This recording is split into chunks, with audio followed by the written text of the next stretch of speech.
नमस्कार, आप देख रहे हैं सत्ता की परख और मैं हूं आपके साथ साक्षी निर्वाणी। 5 राज्यों में होने वाले विधानसभा चुनावों में दल बदलुओं को खास तरजीह दी जा रही है। राजनीति स्वच्छता के तमाम दावे करने वाली भाजपा की वॉशिंग मशीन में तो हर तरह का दल बदलू और बीजेपी भी धुलकर साफ स्वच्छ दिखाई दे रही हैं। राजस्थान, छत्तीसगढ़, तेलंगाना और मध्य प्रदेश में दल बदलुओं को सभी दल हाथों हाथ धो रही हैं।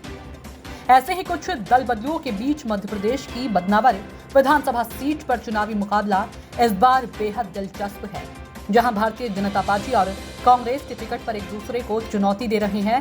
दो धुरंधर प्रतिद्वंदी तीसरी बार आमने सामने हैं, लेकिन इस बार उनकी पार्टियां बदली हुई है। यही वजह है कि सीट पर रोचक जुमला, उम्मीदवार वहीं पर पार्टी नई सुनाई पड़ रहा है।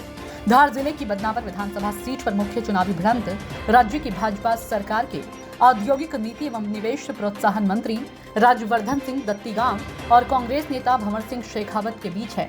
दोनों नेता राजपूत समुदाय से ताल्लुक रखते हैं और वे लगातार तीसरी बार इस सीट पर आमने सामने हैं।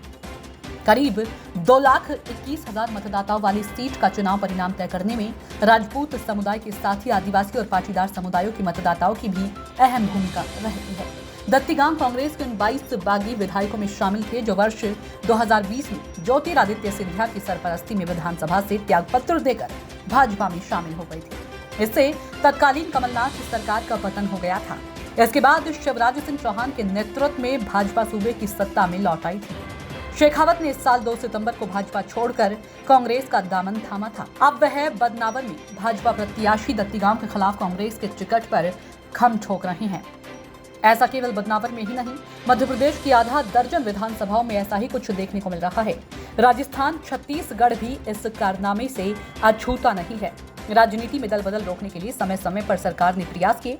8 दिसंबर 1967 को लोकसभा ने एक उच्च स्तरीय समिति बनाने का प्रस्ताव पारित किया, जिससे राजनीतिक दलों के प्रतिनिधि एवं संवैधानिक विशेषज्ञ रखे गए हैं।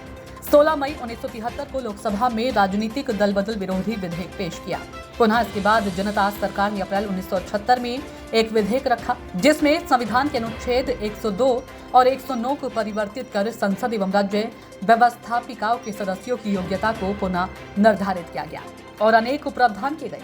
लेकिन पूर्व के सभी प्रयास असफल ही सिद्ध हुए। दल बदल के विरोध में पहला ठोस कदम राजीव गांधी के द्वारा उठाया गया। राजीव गांधी सरकार ने 8वीं लोकसभा के पहले ही सत्र में विपक्षी दलों के सहयोग से दल बदल पर अंकुश लगाने पर सराहनीय कार्य किया।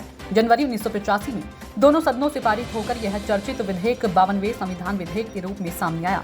लेकिन 2014 में केंद्र में भाजपा के नेतृत्व वाली सरकार ने दल बदल कानून की धज्जियां उड़ा दी। कर्नाटक, मध्य प्रदेश, महाराष्ट्र सहित कई राज्यों की सरकारों को दल बदल करवाकर सत्ता पर काबिज हुई। यही नहीं, मध्य प्रदेश में 2020 में कांग्रेस के ज्योतिरादित्य सिंधिया से बगावत कराकर कांग्रेस के 20 एमएलए तोड़कर भाजपा की सरकार बनवा दी। ऐसा ही कुछ कर्नाटक और महाराष्ट्र में देखने को मिला था। भाजपा और कांग्रेस दल बदलुओं को टिकट देकर एक बार फिर राजनीति का नया इतिहास दोहराने जा रही है, लेकिन आने वाला समय ही इनको सबक सिखाएगा। देखिए सत्ता की परख के लिए हर्ष सिंह की रिपोर्ट।